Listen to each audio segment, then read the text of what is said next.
Welcome again to the Talking Pictures podcast with hosts Tony Toscano, Cici Chambers, and Raquel Baldwin-Horton.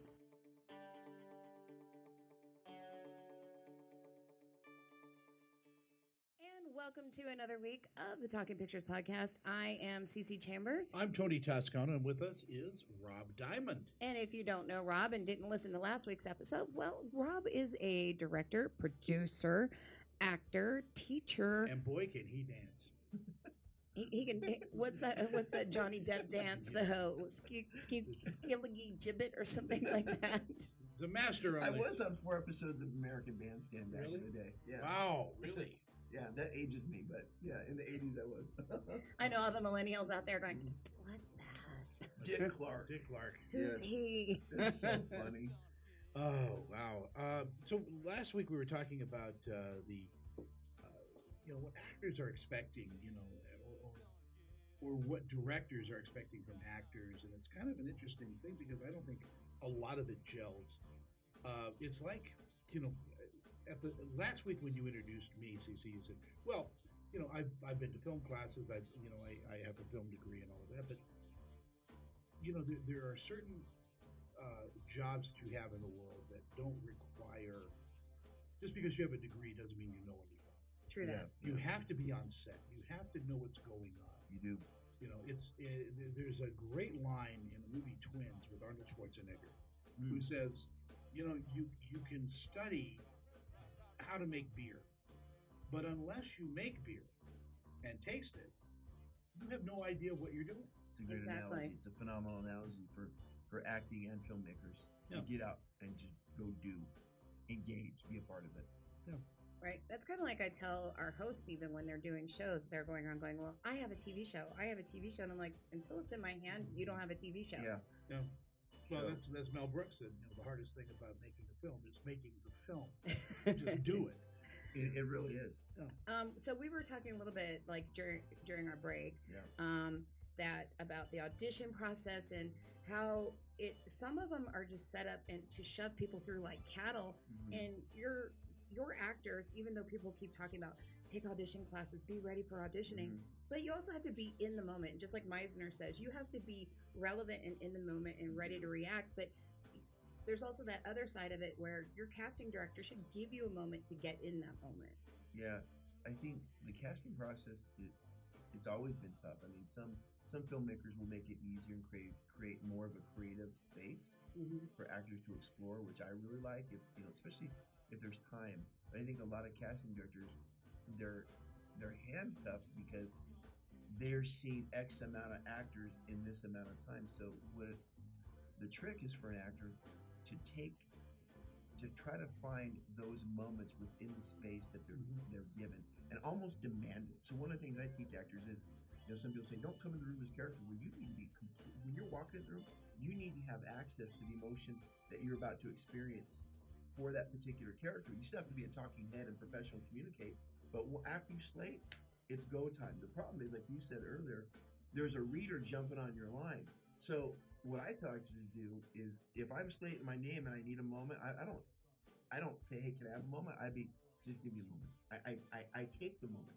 Right. And then if I need to take a second or two, a beat or 3 or whatever, the casting director's not going to sweat that. Right. But it will help an actor kind of just start, because I think you should, before you speak, I should already feel you. Right. And if you haven't totally prepared, who you are, who you're talking to, what you want, how you're feeling, all those things that help you access the truth, then you won't be able to live in the moment. You'll be so thrown off by someone spitting a line at you that you'll be off your game. Yeah. And I don't like it, but that's the process. The only thing I can do as a filmmaker is try to make it different when I'm auditioning actors. And sometimes if I audition them, I'll try to create more of a creative space. Isn't it important? I'm sorry to interrupt you, Cici. Isn't it important for the actor to own the role? Absolutely. I say it all the time, Tony. I mean, and you've been in the business for years, so you get that. You have to own the room, and you can't apologize for it. And how you get people to remember you is by the way you make them feel. Exactly. And this ties in two different things. The auditions that I have nailed had nothing to do with my agent, were roles that I got. Yeah. And I walked in knowing myself. and wasn't intimidated by the person sitting on the other side of the table, even though, like, I'm in a TV series that they're filming called Dead Film Society, and it's really fun, great bunch of producers.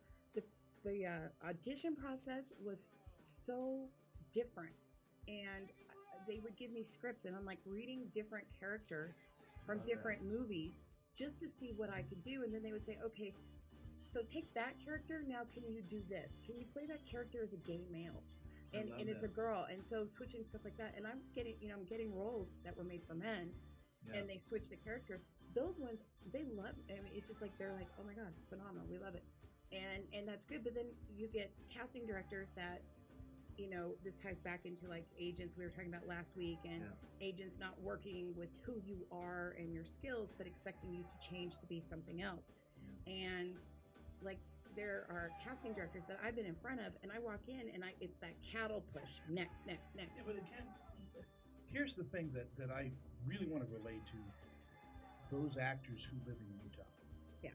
Because I think it's more here and in smaller states that the casting directors here are not real casting directors. I mean, they are in a way that they're presenting. They're just kind of going through all of them and narrowing it down to like 5. Right. And then a real casting director, the real movie, selects one of those 5. So that's nothing to say, against what they do, but keep in mind that this is kind of a very weird place, because in LA, New York, you really do audition in front of the casting director for that film. Right. Yeah. And there have been more than one time where, when I was an actor, that I walked out with a role. He said, "No, we got it. You got it. It's yours. We'll call your agent." Yeah. Here you don't. Here it's a waiting game, and you never really know what went on. And a film casting director, because you cast your movies, will stop you and say, "Can you do that with an English accent? Can you do it this way?" That's right. They'll show interest in it. Where here is this weird thing about objectivity. They just have blank faces on them. And you just come in, and it's kind of a really weird, there's no feeling in it. Right. Yeah. And I don't understand why that is. I don't know, but you're also an agent, right? You have a small agency. I own what I call a boutique agency. I don't run it. A girl named Crystal runs it. And so I did that. So, in addition to making movies and teaching for all these years, I think about 6 years ago, I saw a need, that there was actors who weren't being sent out. I'm going, well, why don't I start a little boutique agency, and newer actors who I felt were ready, let's send them out. Did you get a lot of flack from the other agencies? No, they don't say anything to me. I'm sure they weren't happy, because it's probably taking some business, because I wasn't doing that side of it for money. I'm not interested. I was interested in helping actors. You were in the actors and saying, you're being underserved, let me help you. And so what started happening is these actors started to book with Jeff Johnson, some of the characters.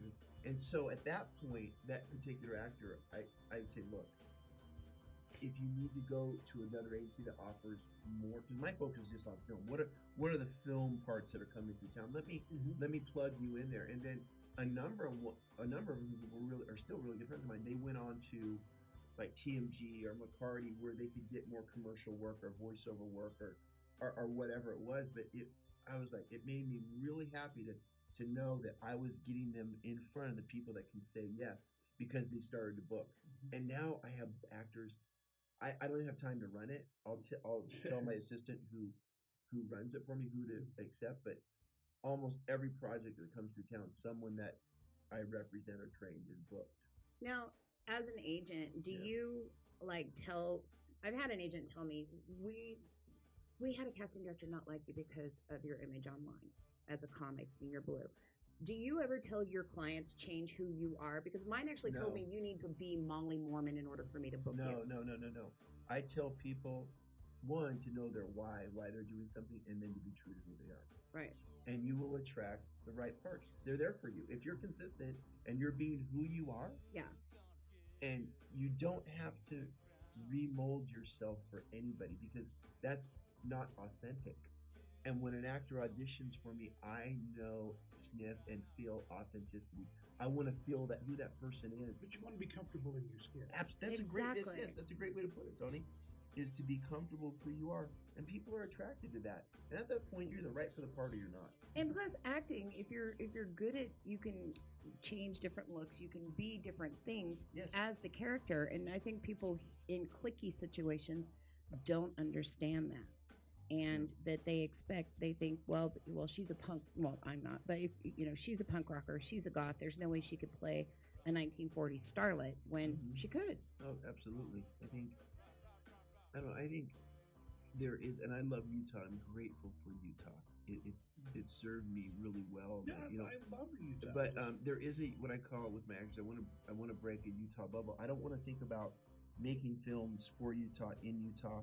I want to make films for everybody. Yeah. And either you like my film or you don't. But I don't think, I'm going to make it for here or there. I'm going to make what my soul wants to make, and I'm going to do it. And you're going to, obviously with the business plan in mind. Right. But at that point, either you're going to like it or you're not. But I'm being true to myself. And an actor has to be true to who they are. Yes. Well, let's take a quick break to do some business, and we'll be back right after this. And we are back with the Talking Pictures podcast. I'm Tony Toscano. I am Cici Chambers. And I'm Rob Diamond. And Rob, put your director's hat on and your producer hat on. Okay. A lot of filmmakers, independent filmmakers, know how to put together a film. Mm-hmm. But I always think they don't know how to pay people back. Yeah. There's no business plan. They could get the money, Mm-hmm. But how do they pay people back? It really comes down to distribution and making a film that there's no guarantees in anything, but that you feel that has a market. And so I've developed relationships with distributors, and I continue to develop them. And so my early films were just like that. I was just making them, and money was disappearing. But now my investors are being paid back. Yeah. And they're making money. And so I think it's really a matter of sitting back from the inception of the project and going, is this film marketable? Will this money make a film that I can sell? Yeah. Whether it's attaching star power, or maybe it's a Christian film, or maybe it's a horror film or a niche market film, is developing relationships. Is it easier to get distribution now with all the like Hulu and Amazon and all of the things out there, or is it even harder? Well, for me, it's become easier, maybe, and that's just maybe because I have experience. But I think for most filmmakers that are starting out, it's going to be very difficult, and they're going to be enticed just by, if they heard the word distribution, they're like, "Where, huh?" And they'll sign anything. I want to see what the deal is. I want to work with companies who I know money's coming back. Yeah. Like I did this little Christmas film a few years ago with Corbin Burnson. Oh yeah, and it was a cute little film, and a local company funded it. And the first year it made almost all its money back. Now, this year it's out of the red and into the black and making money. But I knew, and I told some of my investors to put some money into it. I knew that they had X amount of DVDs that they could sell. Well, now a lot of things are happening where it just got sold for TV in Australia. There is Amazon, there's Vudu, there's Google Plus, there's places, iTunes. I just released the film on iTunes first, and they have a really good business structure for filmmakers. Yeah, they do and that. So it's smart. But you're also doing a lot of your own marketing when you do that, when you have self-distribution. That's another thing with distributors that are like, I'll give you distribution, but they're not promoting the film. And if you don't have a budget to promote your own film. One of the interesting things in the contract, because I've been through this too, is they don't take any risks. You, as the filmmaker, have to take all the risks. So on DVDs, they budget some ungodly number for returns. Yeah. And they don't pay you for years because they think that these movies are going to get returned. And so you have that deficit too that you're dealing with. You do. And DVDs used to be a really important part of the independent filmmaker. It's very much dying. It's all streaming now. It's television. Theatrical can be good. And then foreign's really nice too. Like, I got a really good foreign distribution from company for my last film, Love Everlasting, and it's being released in theaters, in Japan, in China, in France. It opens, and what's nice about that is we get from each territory, we get some upfront money, which is really great for the producer. And then if it goes to theater, we're gonna get half a box office. I'm not banking on that. If that happens, that's great. I want the upfront money, which is nice because we're not losing anything. We're not putting any P&A dollars into releasing it. And you don't do that's that on them. You don't do that dance with your actors that say, we'll give you something on the back end later. You pay them. That worked well for Star Wars, so let's just say I do pay. I pay. Of course, I pay actors, and then some actors, depending on the budget, I might offer. If they're a name actor, 1%, 2%. Yeah, 1 or 2%, it depends. But I try not to. I try not to do that at all. It's just hard to account for all of that. That's what I'm saying. It really is. I know some people. I know Forrest Gump never made any money, according to their accountants. This is Tom Hanks' story. Yeah, it made probably in the billions. But according to their creative accounting, yes, it still hasn't made it. Yeah, I know Napoleon Dynamite. I just read an article. They had a problem with that where they won some money that the company picked it up the books weren't right. I'll say that. Yeah. Now, also the good thing about Utah, where we're coming from, there's more and more production happening here. More and more, there's honey wagons out in the streets of Salt Lake, and there's things being shot. Are you involved with a lot of that? I'm only involved with my own projects as far as that goes, but I guess in an outside way I'm involved because I really pride myself on the actors I train when they book parts. And most of the films that come through town, someone that's passed through my doors as an actor that I've trained is a part of that. So that excites me. Just Utah does. People just don't know is that if you want to get into acting and making films, it's right here in your own backyard. You're not going to magically move to LA and all of a sudden it's going to happen. Try it here. Because I don't think that if you can't do it here, something magical is not going to happen in LA for you. Exactly. You've got to cut your teeth somewhere. You got to know the business, and it's right here in your own backyard. Let's talk about a couple of my favorite people that hang around movie sets. Yes, Tara Starling. Love Tara. Tara. She is so beautiful. She did the key makeup on my last film, Love Everlasting, and not only is she one of the best, if not the best, makeup artist, she's one of the best people. She brings in, I was just talking to someone the other day, she brings an energy on set that's so positive and uplifting and welcoming to everybody. And those are the people I like to have on my films. Yeah, we talked about that a week or so ago about the people that work in Utah and how they are. You look at Tara Starling's resume, and it goes on forever. With big and low budget films. Well, her father, Robert, was the history of him. Yeah, I know Robert. Yeah, with Sun Chick Classics. He was part of that, In Search of Noah's Ark and In Search of Bigfoot and all of those movies. Yeah, Robert's a good friend of mine. He's a good guy. Yeah, he's a wonderful, wonderful human being. Yeah. And just never, he's like his daughter in a lot of ways, and never a foul word, never just, I don't like, they don't know how to utter those words. They're genuinely pleasant people. Yeah. And in fact, I'm having lunch with Tara tomorrow. Tell Tara I said hi. You should come. You should just come with us. I would love to come. I always love her pictures of animals, and if you know Tara, the goat lady, the baby goats, and she dresses her goats in sweaters. Which is redundant because that's where you get sweaters. Right? Oh, that's so funny. Yeah, I saw some of her pictures on Instagram. She's very. Do you have other favorites that you love? There's a lot. Out of Idaho, I use Troy Hinckley for Troy's great. My post sound. He's a Utah guy, but he lives in Idaho. He'll do my post sound. I love Kels Goodman. He's a good guy too. He's shot a few of my films. I've been going more to LA recently for cinematography and some post. Are you using more students now too? Yeah, I use a lot of my students in my films, of course. Well, I mean students like from USC and Davis and all of that. Where I have used students, but like my thing, there's a lot of really good composers here. There's a lot of good cinematographers. A lot of them are busy, and I'll try to cast or hire locally, but sometimes I've been going to LA recently for cinematographers and editors and composers. So one of the most interesting things, and every so often I'm asked to talk in front of actors and actresses. Briefly, because shortly thereafter we tell them to not. Do not listen to me because I'm crazy. But one of the things I always tell them is very important is to, as an actor, learn how to edit.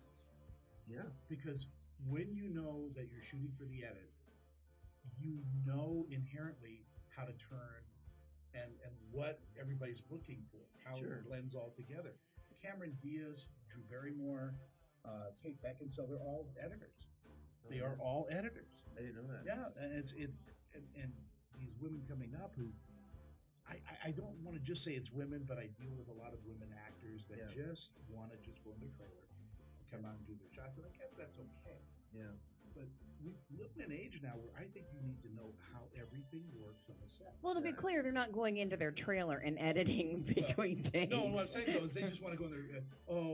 I have 5 minutes. I'm so beautiful. I'm a star. But you need to be busy with set life because that's a family. I agree. I think the more you know about how a film set is ran, the better you can be. Who's your best friend these days? Best friend? Yeah. I have a lot of really close friends, but my lifetime best friend is a guy named Dallin Smith. Really? Yeah, I grew up with Dallin. Is he a filmmaker too?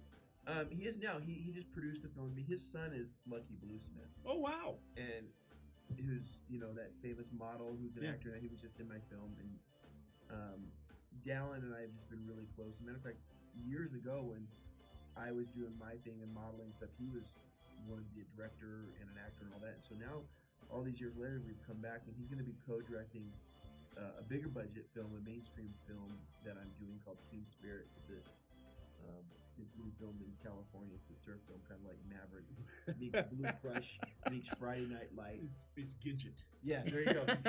Yeah, a hair of Gidget in there. And in the background, a flying nun. I've read another person I really use that's really phenomenal here is a gaffer's Phil Shepard. Phil Shepard. Yeah. He's like always busy. He's one of the best. He's one of the kindest, most talented gaffers I've ever worked with. He's really nice. I think I met him twice. He's really nice. He lights beautifully. So a couple of weeks ago, when we've been talking with Rob for a few weeks on the thing, but if you've been downloading just a few seconds, I promised you the story about Dustin Hoffman and Gene Hackman, and I was interviewing Dustin. I've known Dustin Hoffman. I've personally known him for 40 years. We worked at the Pasadena Playhouse together years ago. There was a place in Pasadena called the Handlebars where I performed in Second City. Which was a gay bar with a mustache. No. Gone now. But anyway, so we were talking about best friends, and I said, Gene has been your best friend for a long time. We are. So he related the story to me that they both were up for an audition in New York for soap opera. Did they stay at the Actors Studio together? Yeah, they were roommates for a long time. Yeah. They are legitimately best friends, and so Hackman had a car, and they were in L.A. and they were going to go to New York for this audition. They had a week to get there, and so they were driving. They drove to Las Vegas, and then they drove to Salt Lake. And Hackman, there was a big sign as you pulled in on the 15th. You don't sink in the Salt Lake. Yeah. Remember that sign? I don't remember it. We first got here back in the 1930s. Anyway, so Hackman and Hoffman get into this argument about, I don't think that's true, and Gene goes, well, yeah, it's true because of the soft, you're buoyant, blah, blah, blah. So they get in this huge argument over, so they pull over to the Salt Lake. They're on their way again for this audition. Both of them are for the same part, the same role. They pull in. And Hoffman gets out of his, just gets into like a swimsuit, and Gene Hackman gets into his swimsuit. And they run out to the Salt Lake. They jump in, and they gag. And Hoffman's bouncing around, and he's just having a ball. And he's going, see, I'm not sinking. And as he says that, he turns around, and there's Hackman in the car pulling out. And he left him in Salt Lake City. He was stuck here for 4 days. He left him. He left him for the part. Yeah, he said, "Oh wow, best friends." So that's his Salt Lake story. Yeah. And two phenomenal actors, Yeah, too. exactly. And they didn't lose. I mean, he thought it was hilarious, too. I mean, at the time, you just have to look at the humor in that. That is that's a great story. Yeah. I wonder if Gene got that part or not. No, Hoffman actually got the part. It was because he called way to L.A. He called ahead. He goes, "I would be there, except dumbass left me in Salt Lake City." I'm stuck in Salt Lake, and so he flew to New York. They got him an airplane. So he beat Hoffman. Hackman there. So they were driving in New York. Yeah, they were driving in the LA. car in Hackman's car. Yeah, what a great story. Yeah, they were sleeping in the car. Because they were just poor actors, and so he finally said, "Well, I'll call my dad." He flew in, got over to the audition, got the audition, and Hackman was like a day later. It was so funny just to have them tell it. And they're still best friends. They're still best buddies. Yeah. That's an amazing story. Yeah. So I mean that's that era of friendship and acting. I know it even goes before that with Bogart and Peter Lorre were best friends. And there's a great story about these guys. I don't know how they did it. They would work until 10, 11 o'clock at night on a film. They go drinking all night. Yeah. And they get up and they go back to the set. So one night at a bar, it was at Lusso and Frank's. Peter Lorre went in early and had them put sugar glasses. You know what sugar glasses are? They're the kind of glasses that you used to get over people's heads. You can break. They break. So he had a couple of sugar glasses put up, and Lorre goes, "Hey, Bogey, let me try this," And him? Yeah, Peter Lorre. So he drinks a shot and then bites the glass and throws it down, And Bogey goes, "Oh, I can do that." And gets a glass, not a sugar glass. Oh no! Drinks it, bites it, cuts his entire mouth open. Has to get stitches. He's still on the set 6 8. Oh, Tough guy. Tucker like this because he's got scars inside his teeth. Exactly. What were you telling me about the one actor that Silence of the Lambs? Anthony Hopkins. Yeah, what were you telling me about him? I'll tell you what. If you guys stay tuned to the next show, we'll talk about Anthony Hopkins. We'll be back next week. Me, a cat, moving in with a new human. It took a little getting used to. She has these weird games she likes to play, like this giant feather. She sticks it in my face. I swat it away. She sticks it in my face. I swat it away. It's almost like she thinks I enjoy it. But seeing how much fun she gets out of it, well, I guess it makes it all worth it. Humans. A person is the best thing to happen to a shelter pet. Be that person. Adopt. Brought to you by the Ad Council and the ShelterPetProject.org. Adopt US Kids presents Multiple Choice Parenting. You've messed up your daughter's haircut. Do you A, get spiritual? Mom, where's the mirror? Beauty is within.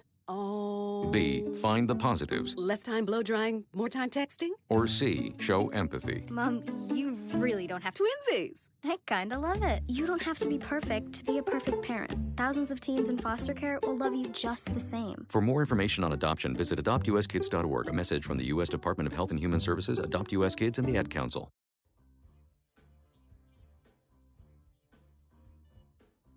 The Talking Pictures podcast is produced by Talking Pictures Productions. Produced by Cici Chambers. Talking Pictures podcast distributed by Geek Factor Radio. Also on SoundCloud, Libsyn, and iTunes. Music and sound effects provided by bensound.com.